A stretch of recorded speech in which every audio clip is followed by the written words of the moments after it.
Hello, welcome everybody to another episode of Arthur's Roundtable.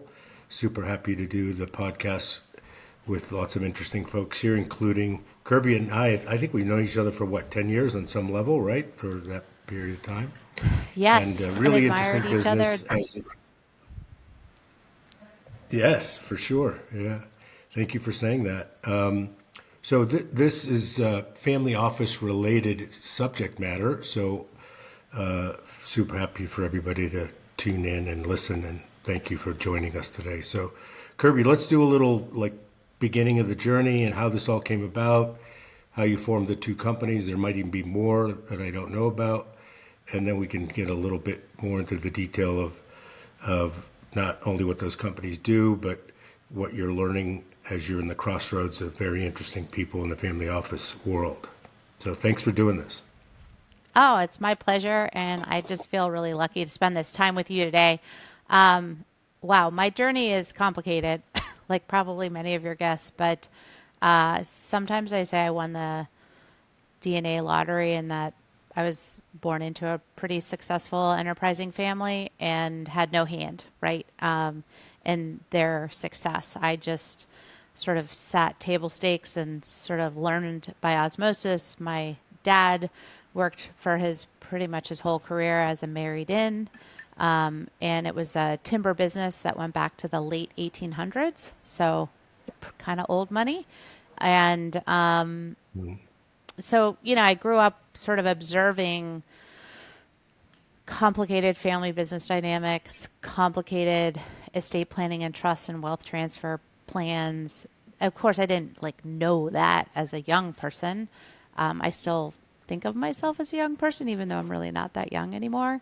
And Me too, but I know, right? So I vicariously lived through my younger self. So when I was growing up, I probably wanted to get as far actually from the family business, like vernacular as possible. And then as I got older, college and graduate school, I sort of was trying to figure out where was my place. And there wasn't a place, to be perfectly honest, in our family business. And I was sort of like frustrated by that, but at the same time, like, I'm going to prove myself that I can do all these other great things independently.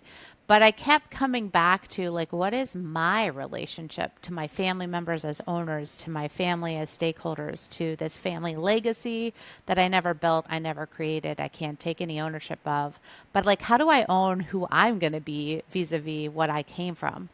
And I think that's a very common like situation for families and family members who are trying to understand, where am I pointing? And so I ended up doing an MBA and degree in psychology with Dennis Jaffe, and went on to work through the financial track, broker dealer, RIA, multifamily office, really thinking like I'm going to be something different than what I came from. And interestingly enough, it all ended up like pointing me back to that sort of origin of like complexity of family dynamics, ownership structures that go around wealth, business ownership. And I, in 2013, wrote the Complete Family Office Handbook coming out of this multifamily office that I worked for. And, honestly, I wrote that book not really knowing what it would start for me, but it ended up starting a decade-long consulting business, Tamarind Partners. People say, Kirby, why Tamarind? It's such a weird name. And I was like, well, because I didn't want my yeah, I was going to name. ask you that. Yeah. Yeah, I was like, I didn't want my name on the business, and I didn't know if I'd have partners, and I didn't know what that would look like. But tamarind itself is a very strange. Is it a fruit? Is it a spice? And depending if you're from the east part of the Right. country or world or the west, you think of it in very different ways. And I thought of it as a perfect metaphor for family office because you've heard if you've seen one family office, you've seen one family office. Well, it's true. Totally. The interpretation of like tamarind means very different things depending on where you sit, where you're from. So that's how Tamarind got into the name Tamarind Partners. And I didn't really Yeah, know. thanks for explaining that because I was wondering it too. Yeah. Yeah. I had no idea that the phone would start ringing. So they wrote the handbook and wanted to like come at it differently because I felt like so much of the education in the early 2000s, 2010 timeframe was only coming from commercial sources. So you only learned about a family office at some level from a provider that was family office service delivery motivated. And I'm like, well, what if you could just get unfettered information around what family offices are doing, the research. Non-conflicted, right? Yeah. So Right. independent and with nothing to sell. Like there wasn't some ulterior motive. And then the phone started ringing asking, "Hey, could you help us, Kirby? We're curious. We need some help on everything from how to think about setting and starting up and do we need an office to boy, we have some complicated planning considerations and how should we be approaching and thinking about the critical issues to work through complicated decision making to we want to have a more robust governance structure. We're not sure what that looks like even all the way to the transformation of offices. We've seen family offices that have been more private equity motivated and driven, and you can imagine the people who work inside of those offices are paid differently than, say, a lifestyle services admin office. And even to families that get to this place where they're like, boy, we need to reinvent our office really made sense for the founder generation, but moving into G2 and G3, it doesn't have the same gravitas. We need to reinvent, reinvigorate, re-inspire our raison d'etre. Like, why are we doing this for the family? To even offices that say, you know what, we don't need to be anymore. So winding down an office is probably equally as challenging as setting one up because you got to have the integrity of the services all the way until that office actually no longer exists. So those are like some of the crazy, interesting kinds of families and family office structures that I've gotten to work those scenarios over the last decade. And then around 2016 timeframe, we had a really fascinating family we worked with who was facing a lot of beneficial owner education needs. And there was a first family and a second family.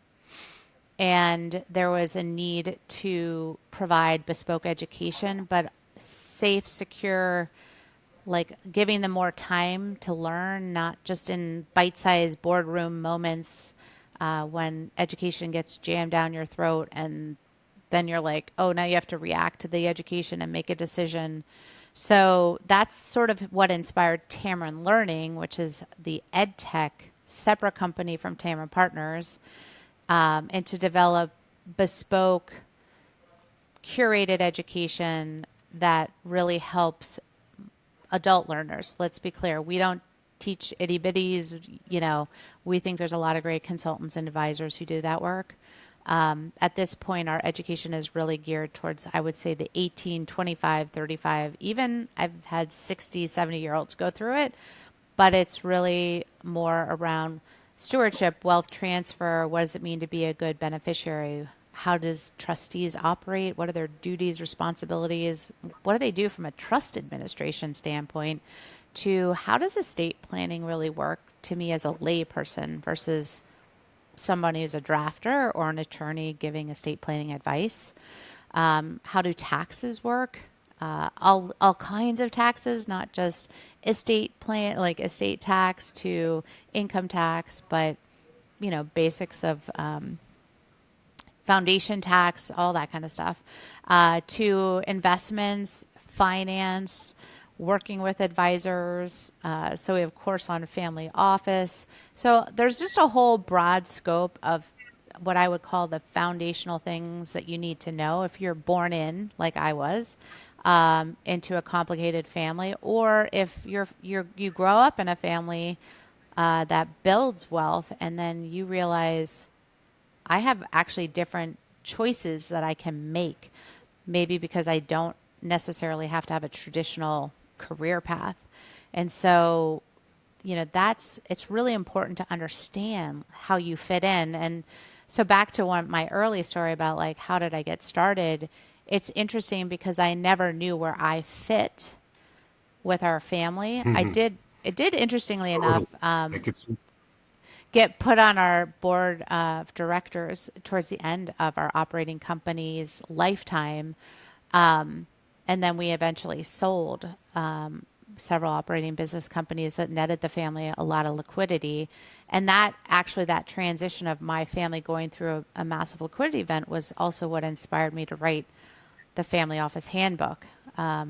So again, it's sort of circular of coming back to this desire to educate and empower owners to be good, responsible stewards, but also to be like thoughtful in the intention and the design and the direction that they really want their families to go.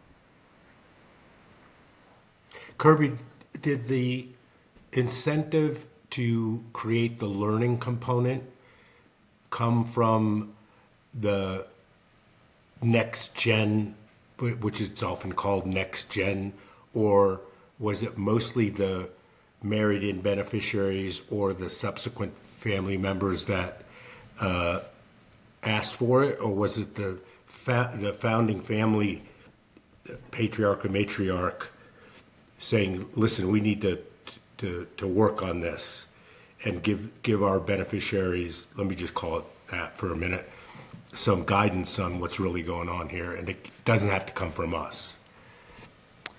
A really great question. And I would say yes. Yes to most all of those contingents. But I will tell you, it was our vision to implement it through technology, because I don't know that they had a vision for how to deploy it. But I think what became crystal clear in that first case was, and again, this is pre-COVID, right? So ed tech was not like that exciting pre-COVID. Nobody really wanted Like you can actually have a meeting, right? Yeah. So for us, I think the motivation was this family was all over the map physically. Like they were on all these different jurisdictions and locations. Then there was like the level of learning, like the knowledge level was we had JD LLMs and accountants to we had people who barely, scraped through high school or college. And then we had a huge learning curve. And I know that at the founder level, there was tremendous urgency to make sure that family members as owners were really clear on some of these complicated pieces of estate planning and trusts and ownership. And we just didn't feel like we could spend enough time in person to get all that communicated in a succinct form. What subsequently has mushroomed, I think, from that first client is we've learned from hundreds of families now how they want to adapt what we've built to work for them. So whether it's cousins coming together saying we're going to learn together and have a spark plug, like a learning champion inspired from the family, or it's the advisor saying, I don't want to build the curriculum, but I want to ride shotgun and be there to mentor and advise on bespoke pieces. Like, this lesson is critically important, and you're learning about how to read a trust. I'm going to upload your trust instrument so we can talk about your actual trust and its dispositive provisions. So why was it in the case of the first engagement that it was urgent to the founder or family member? So they were going through estate planning stuff and learning. Yeah. There's a little delay. Sorry about that. No, it's okay. So this urgency arose because they needed actually owners to sign off on certain things, certain transfers. And so they didn't want family to like go into it blindly and unknowingly. And I think what's interesting when people get to that age of majority is that it's hard, right, to treat them in the adult capacity to make decisions if they really have never had experience, haven't had training, aren't necessarily operators. And so what a lot of families don't think about is that their rising gen may be put into positions early in adulthood where they don't actually have the chops, like they don't have any requisite experience or training to be able to make pretty sophisticated decisions. And I always look at it like, oh my gosh, you de-risk your portfolio because you talk to your investment people about hedging or like how to make sure you're protected on downside risk, right? But then these family members don't look at their family in the same capacity, where they don't think about de-risking situations as they know they're Right. It's a aging, they very clever know, way to look at it. yeah. Yeah. Yeah. And so I give a lot of props to this family because one, they trusted us to do something that was really out of the box at the time. And then two, they had the wherewithal to say, we really need to prepare all the family owners, regardless of how knowledgeable, how experienced, how seasoned, so that when they're signing off and like making these decisions and agreeing to certain contracts and changes in the trust structures, that they really they're informed. They're informed owners. And you think about it from a liability standpoint, right? You know, when you sign something and you don't know what you're signing, ugh, not good. Yeah. Yeah. Yeah. There's always a little crack in the door, right? Yeah, exactly. So how did that evolve to, not how, because we understand how, but what does it look like now? If somebody said to you, okay, we understand what your services are, explain that to us a little bit more, and how do we engage you? And part of my question, Kirby, forgive me, but it's in the context of assuming you have to make money at this. And I'm not trying to be a smartass, but in your business, this construct for the education has to be funded for you to do the work, right? So give us a view of how that works. Sure. So, you know, Tamarind Learning is now 5 years old, which is a huge milestone. We're excited that we've survived COVID because honestly, we launched as COVID started in 2020 and adoption wasn't readily, I mean, people were like, oh, this is novel, this is interesting, but everyone was like hunkered down into trying to solve for their immediate, concerns with what was going on. All right. So what is Totally. it? Oh, it's saying it can't access my video. Can you see me or am I frozen? I can see you, but you're not moving, but just Okay. keep on going if you can hear me, because it usually fixes itself. Okay. So if it doesn't, tell me because then I can always turn it on and off. Yeah. Okay, there we go. So what it looks like today is very different than what we built for that first family. That first family, we really built a bespoke system and we said, how can we democratize learning? Because we knew that there's an inordinate amount of expense to build a custom learning management system for that one family. So we said, is there a way to learn a lot from that first family and make this accessible? And what is it that every beneficial owner, be it of wealth or business or multiple businesses, what do they need to know to be prepared to be good stewards or just to be good activated citizens in the world?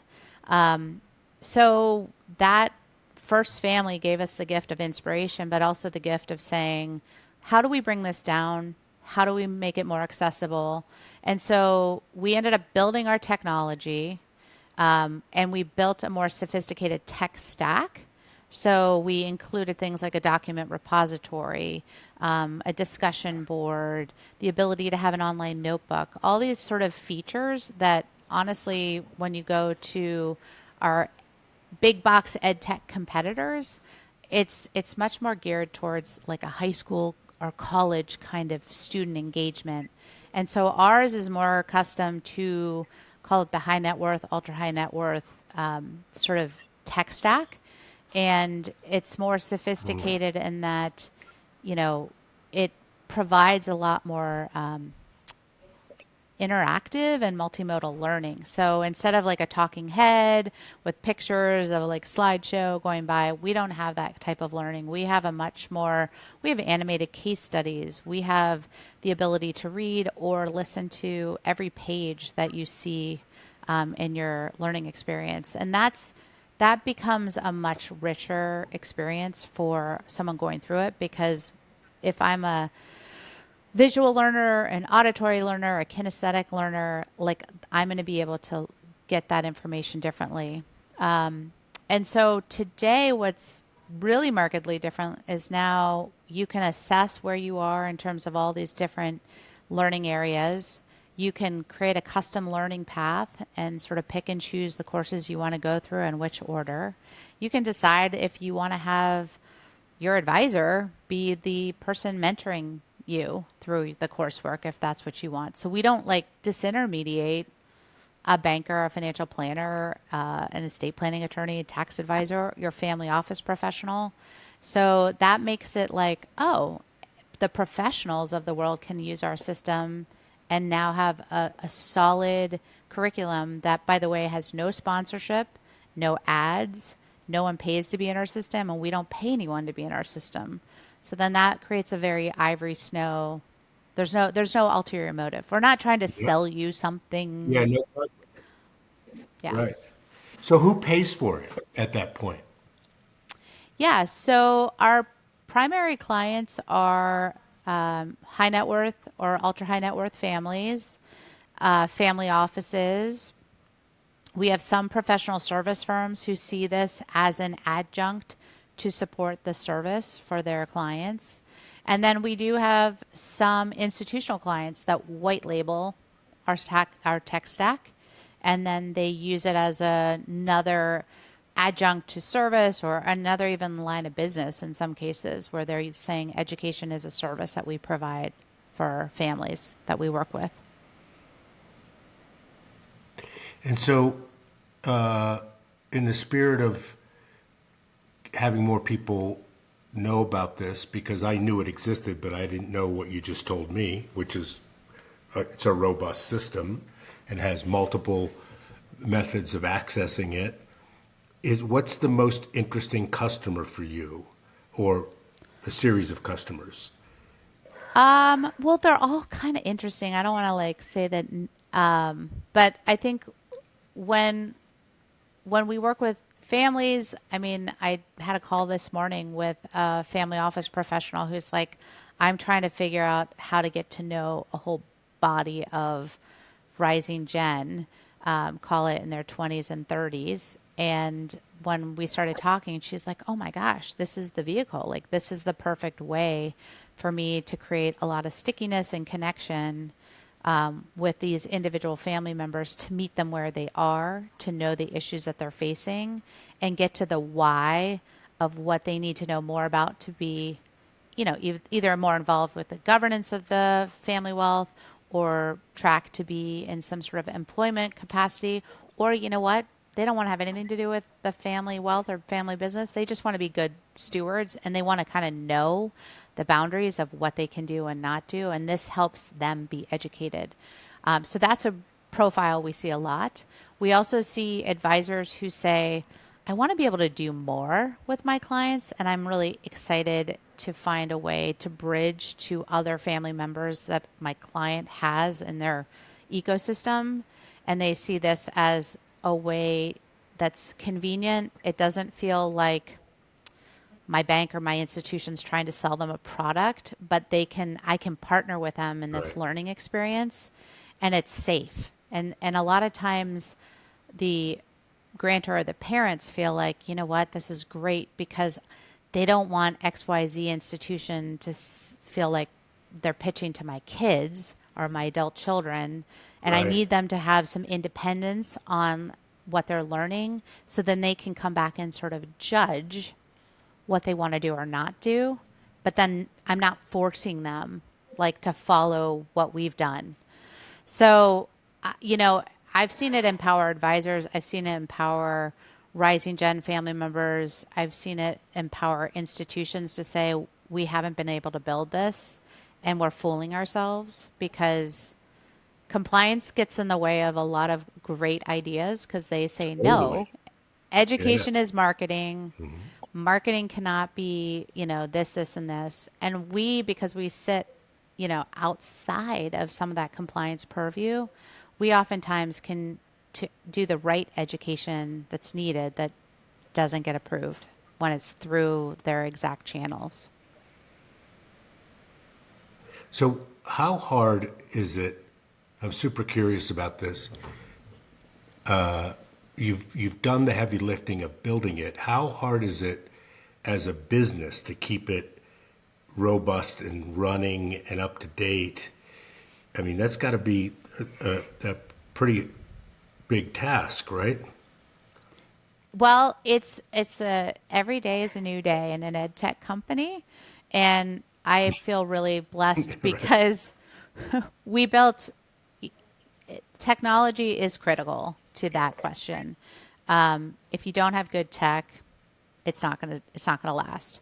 But we've been able to build a very robust tech stack that allows instantaneous ability to impact change. So I'll use the big beautiful bill as an example. When a lot of that got pushed through, we were immediately able to change real time, like within the same day, content in our tax lessons to bring that in and make those changes. So unlike many of the ed tech companies that will have their technology folks separate from, their content folks, we're able to issue spot and change things real time because of the way we built our technology. And we can be extremely responsive on, client service issues. I mean, people will call us and say, I think this link is broken. Yes, we do have things that break because that's what happens in tech companies. But we can respond and fix things Right, of like course. real time. And then I'll also add that we have an AI initiative that's been going on for almost a year now. And so we have launched AI inside of our closed system, and that's been a game changer for the client experience and then also for our tech and course development. So I'm just imagining what the AI can do because it's pretty fascinating and pretty amazing. Let's just call it what it is. It has challenges, but for the most part, I'm just imagining that somebody has a question, and rather than calling the customer service desk, they can ask the AI, and the AI will produce an answer that at least is sufficient to get them to the next step, right? Is that pretty part of what you're doing? Yeah, so it's called Ask Steward AI, and within our platform, when you're going through the courses, whichever course you're in, we have trained the AI to be able to understand like all the learning assets, which we have hundreds and hundreds of, curated content that we have permission to use. And we're able to have it be able to answer more complex questions if want to learn more information about a topic that's in the general category, that course that you're in. It will be able to, give you deeper knowledge. It may be able to, could you restructure or reframe that for me in a high school level vocabulary? Or if you're asking for, could you give me a checklist of the key points on what does it mean to be a good trustee? So it will be able to learn, because we've been training it to be able to respond. And then 2.0, we're not there yet, Arthur, full disclosure, but 2.0 will be like Arthur logs in. He is an expert himself. He is an advisor. He leads family office professionals and groups, and it will know you so that when you're going through the curriculum, it will say, Arthur, you should check out XYZ because I know you. So it'll actually be able to help understand you as a persona and be able to engage you in the curriculum and say, this is going to be really meaningful to you, or this might be meaningful to your constituents. So that's like one example of how we're using AI, but it also might be used almost like as an instructor way. Hey, we see you're having, you're on this page a long time, or maybe you want more questions to test your knowledge in an area. So it could also take on that sort of pseudo teacher function because we don't have a traditional teacher in any of our courses. We look to actually the person, the advisor, if they're going to take a person through it, or we look at the learner themselves as being able to drive how they want to engage with the content. I think this is super cool.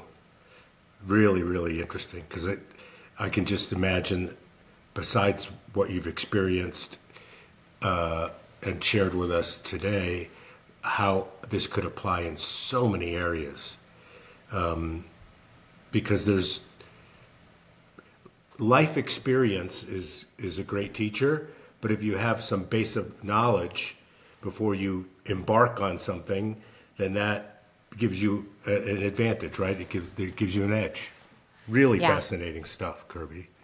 Yeah, and AI is also being let's used. move. Okay.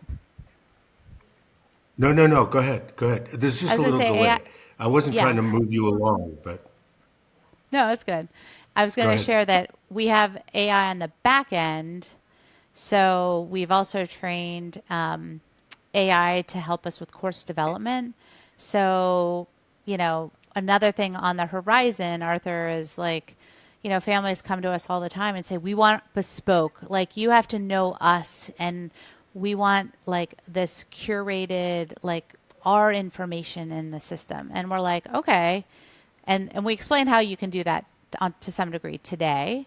But then in the future, again, sort of the next iteration of Tamarind Learning is using our course builder tool. And right now we've trained the AI to know that we have treatments, we call them treatments, like certain things that become part of the learning experience, like deep dives, think abouts, activities. And so imagine that someone comes to us and says, we want to create a legacy course around our family, and here are 20 assets. Here's a video of the founder. Here's our biography of XYZ family members, or the story of the founding of the company or companies. Here's governance. Here's our family charter. Here's our mission, like all this information, right? Bespoke.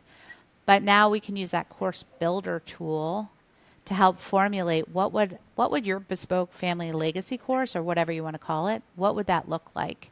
And what would be the key learning objectives? And what would be the most appropriate things to be activities versus readings versus video versus, gamification and checks around your learning?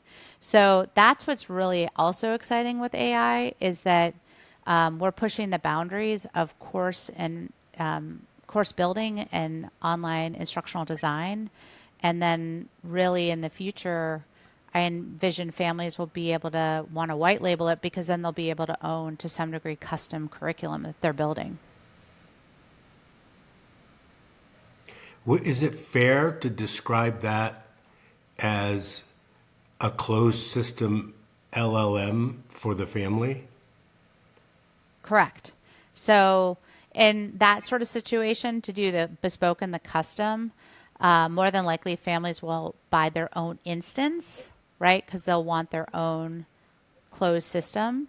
And then they would potentially be able to like white label our content if they wanted that additional content. If they wanted just a clean license of our technology and to build everything from scratch on their own, that's a possibility too. And again, this is really on the cusp of the future of where we're headed. But I think what's really exciting about it is that, in the past, this technology just didn't exist, right? And you couldn't really do this Totally. through Yeah. Coursera or Khan Academy or some of the other ed tech players out there. So I mean, I think this is where I see families moving, which is they want to have a way to communicate, educate, and engage their family members to be part of the evolution, because the family office structures are evolving rapidly, and we see all kinds of changes happening real time. But it's really hard, especially if you have 20, 30, 50, 100 family members. Like, how do you keep them all on the same page? Beneficiaries. Yeah, it's wild. Wow, this is super fast.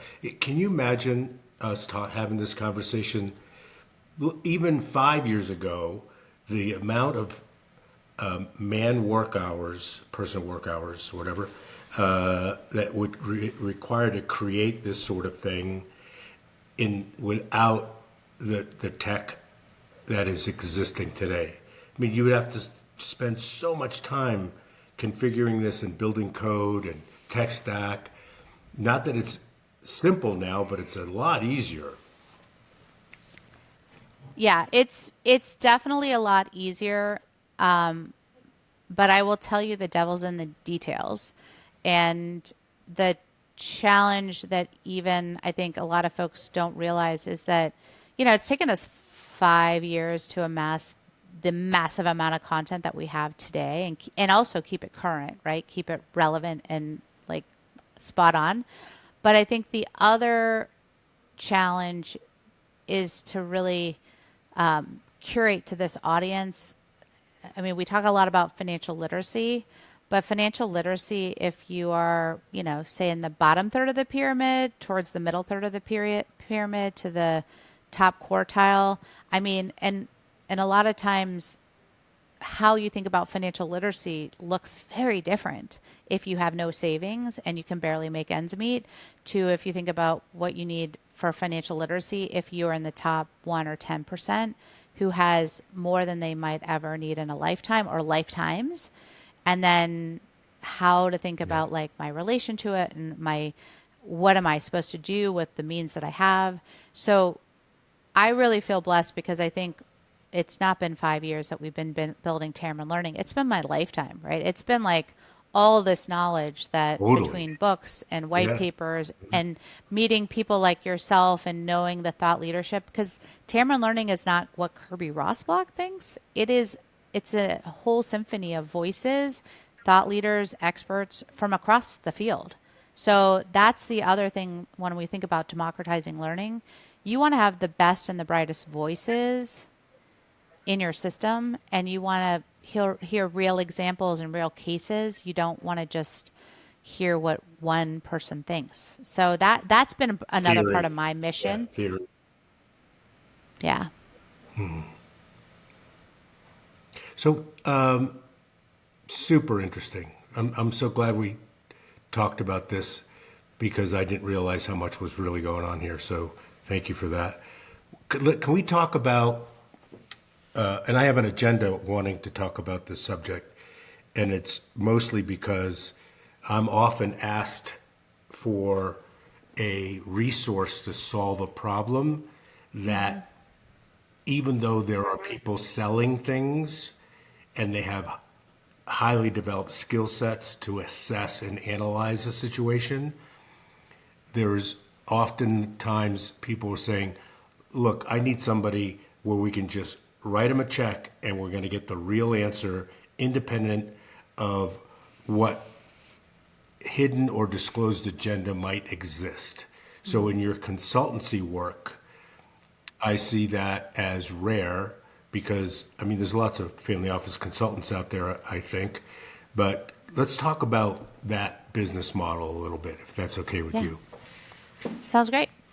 And no, I don't have any kickbacks or referrals from anyone. So like I'm not on the take secretly to push you to one broker or one RIA. And so it's actually been, sort of how foundationally, because I think as an owner, like I think as a family member first, I think as a consultant, because I don't want to be sold anything myself. And you're right, it's really difficult to get unfettered advice because most of the time the people advising are like selling something else, like selling you an investment product or an insurance product or a financial plan. And there's nothing wrong with getting education from somebody who you I know agree. is There's nothing selling. wrong with that. Yeah, nothing wrong. Yeah. But to your point, it's difficult to know what is actually motivating the information being conveyed. And I hear you where families will say, you know, can we just get the feedback, the advice? We'll make the decision on like what we're going to buy or what we're going to do and how we're going to proceed. But we don't want you coming with like an embedded product person or, you know, and so that is one way that we do operate and function. And oftentimes we'll put together curated teams bespoke to, you know, the RFP or the issue at hand.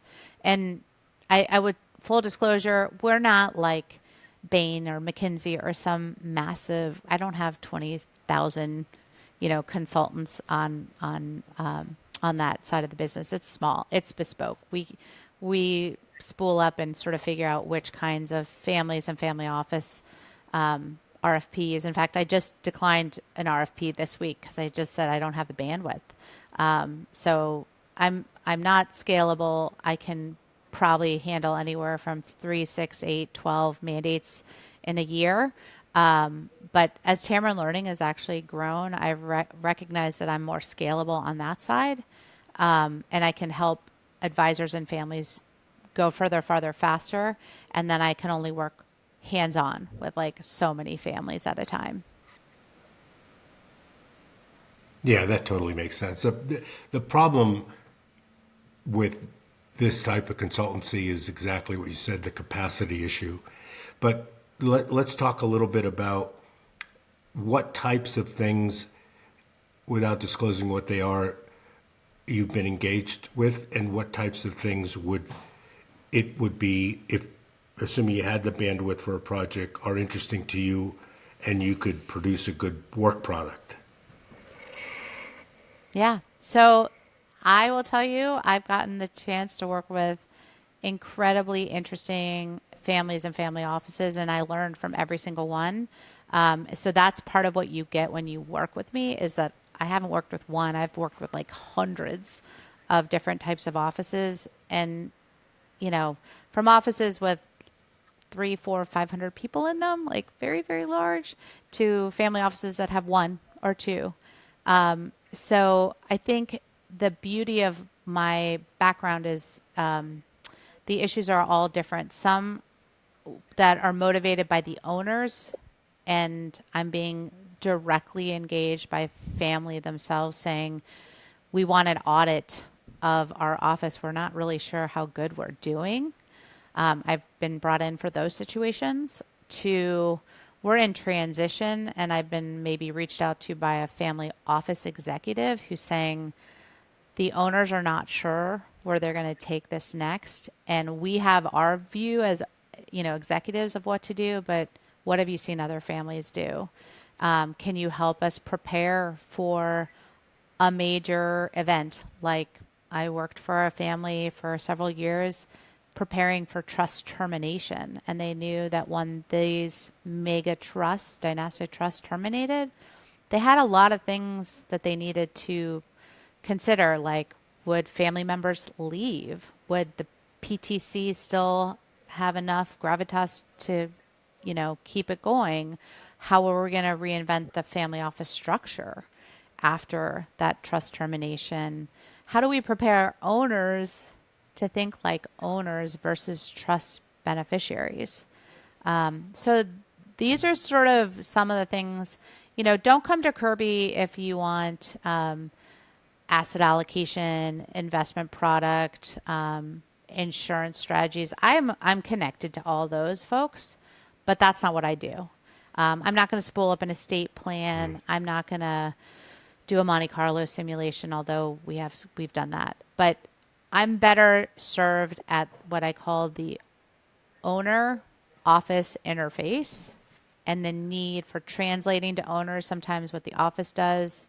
And sometimes I'm used by the office executives to help impart to owners things that they can't really champion. It might be perceived that they're being too pushy or like they're driving an agenda. So I'm usually like the truth teller between those two realms, if that Right. makes sense. Yeah, totally makes sense. And this question is driven by a current fact pattern that I'm been asked to look at. Have you gotten involved with crisis management consultancy? We're not public relations crisis management, but holy cow, we've got a really big problem here. Our staff is not equipped to look at this, and we could go hire outside counsel, which we're going to have to do anyway. But how do we really position this so the outcome is not going to devastate the beneficiaries optically or economically? Have you been involved in all that? How about that for spooling it out?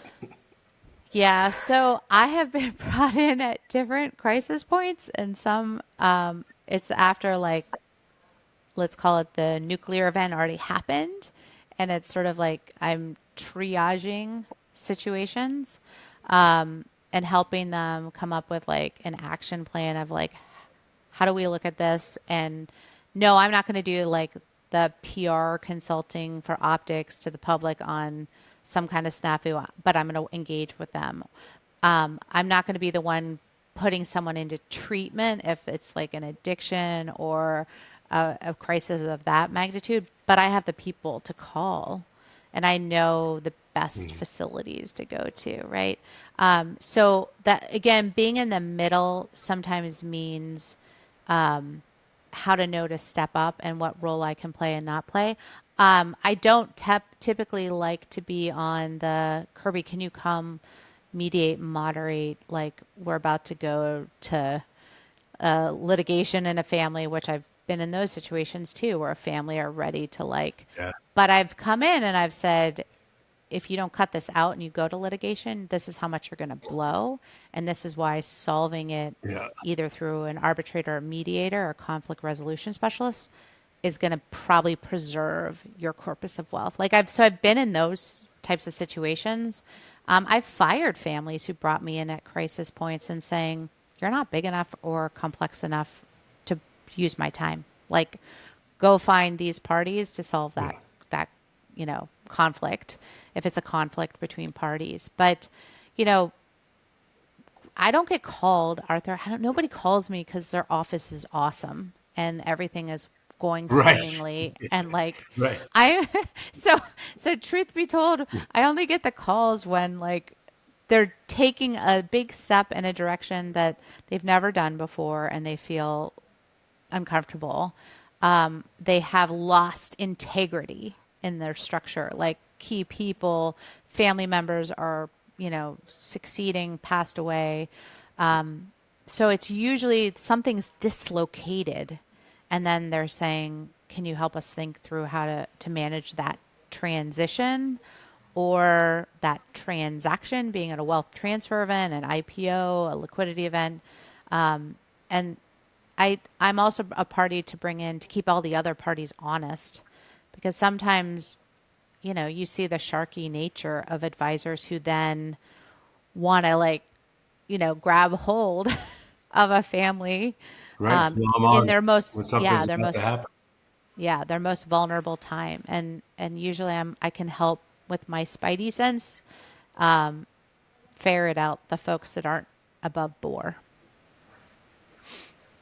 So that's super interesting and helpful. Thank you. I have one last question, and Yeah. it's I am often asked to help people who have been in single family offices mostly, have a role there to fix stuff, set up the estate planning, fix all the entities, maybe put some technology in place, but not so much that, but have a highly paid active role to tighten everything up.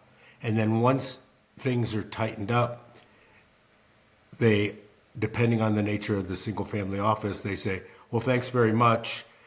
We don't have anything else for you to do. See you later. I'm purposely being dramatic about that. And so people come to me and say, I'm looking for a role in a family office, single family office. And I'm going, why? I don't know what that career path is.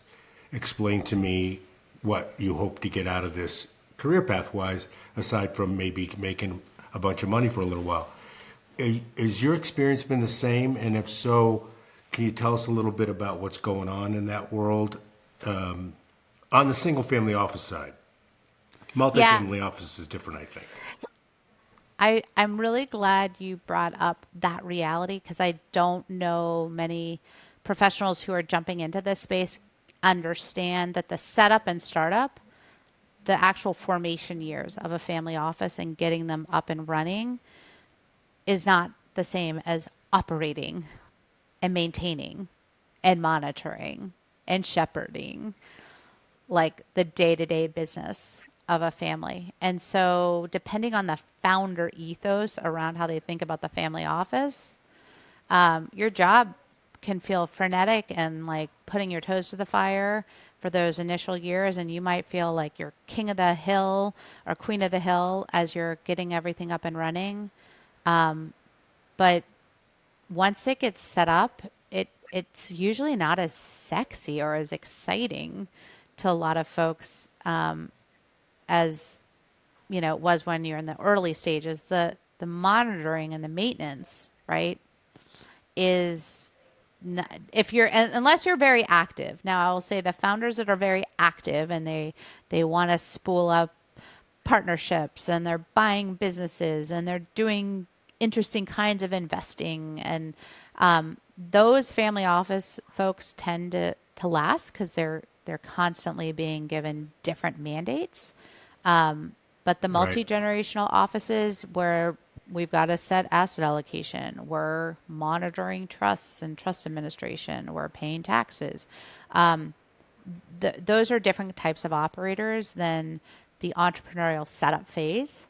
And so I think you have to sort of know what is your skill set and what are you going to be excited to do because they're not the same people all the time. Very rarely, actually, do I see the people who do the setup and startup continue on in this expert generalist and maintain In maintenance mode, status. right? So, what does that mean for people in the market and in the industry? It means there's a lot of shuffling of deck chairs. There's the first example that you gave of like the founder saying, we don't need you anymore. I'm guessing that that's a pretty type A. I want to drive the business. I'm going to run this. I don't really need you. I'll just manage my other providers who sit around me. But here's the kicker with some of those offices. When the founder goes down or when the founder wants to retire, I see oftentimes that next generation is like, no, that's mom's, that's dad's office. Like, I don't really see that as mine. And they have a really hard time transitioning the succession of the office because they didn't really think about beyond the founder phase. And so those really struggle to go into G2, G3 and beyond. And quite honestly, guess what? The founders find it difficult to attract the talent to do the transition work. Yeah, And so totally. we're actually in a really interesting semi-crisis phase of families in transition because there's not enough qualified people to do the work. There's not enough families who've actually onboarded their family members to be thinking like owners of their office in the future. And so that apathy gap creates a tension for a lot of families of like, is our family office relevant? Should it endure? And I didn't really think about the problems of my children being owners and how to pass this on. They think about the wealth, right? They think about the business interests that they're passing on, but they don't think about the family office succession issues. Yeah. The operating company as a family office and the option to go to a multifamily office at that juncture is not always available or a good idea, right? Well, I mean, I've worked for a decade inside of one of those outfits. And I will just say that their motivations are different. And I try to help owners think that an MFO or multifamily office or family office services, whatever type of firm, has to make profit. Not all family offices make a profit, right? Many of them don't. And they're scaling the service offering. And a lot of single family offices are doing things one time. And so they don't necessarily think about the efficiencies, but the MFO thinks all about the efficiencies with who they attract as a client. And they're going to like operate within sort of this box and try to have you fit into their box. Whereas the single family office Right. services is not that. It's usually like, what does the family want and need? What do they want to pay for? What do they think is relevant? And they'll like bleed out over those edges if the family says that's important to us. Like, so, when people say, oh, I'll just go to an MFO when we don't need a family office anymore. And I say, okay, well, you don't really control the time of the person who's your client advisor or service provider.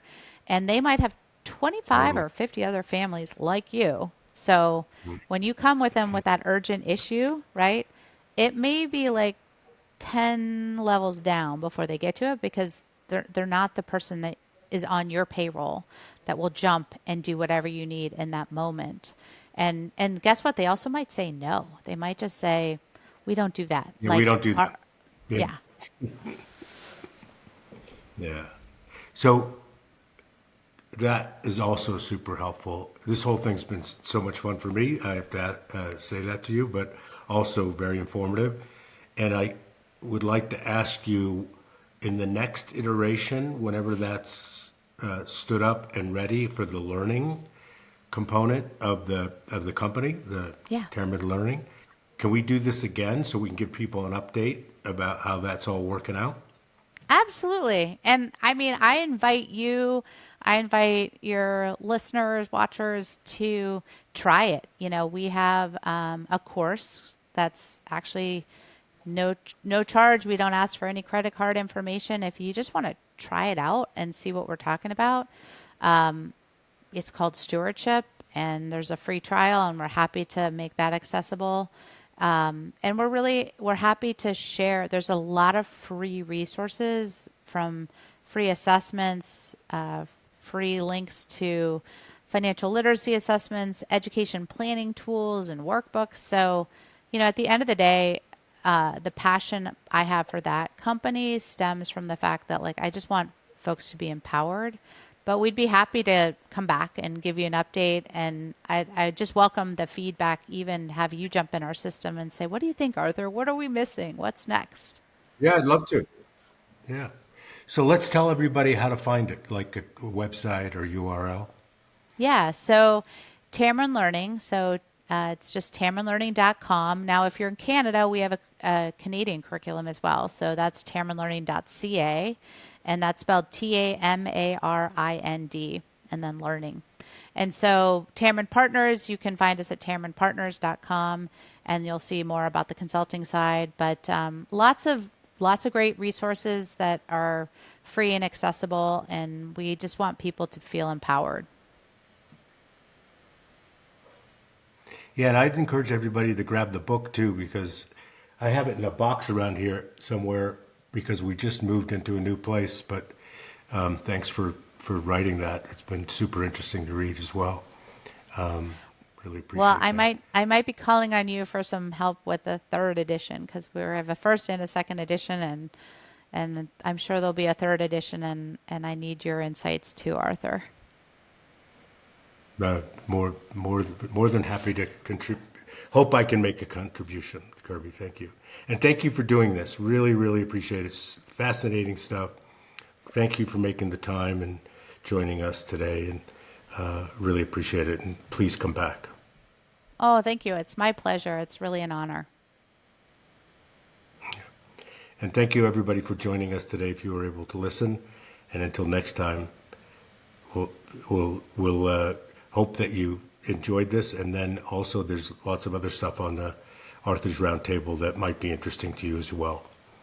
Thanks, everybody. Bye-bye. Yeah, Kirby, you can hang on for a second. That was awesome. Thank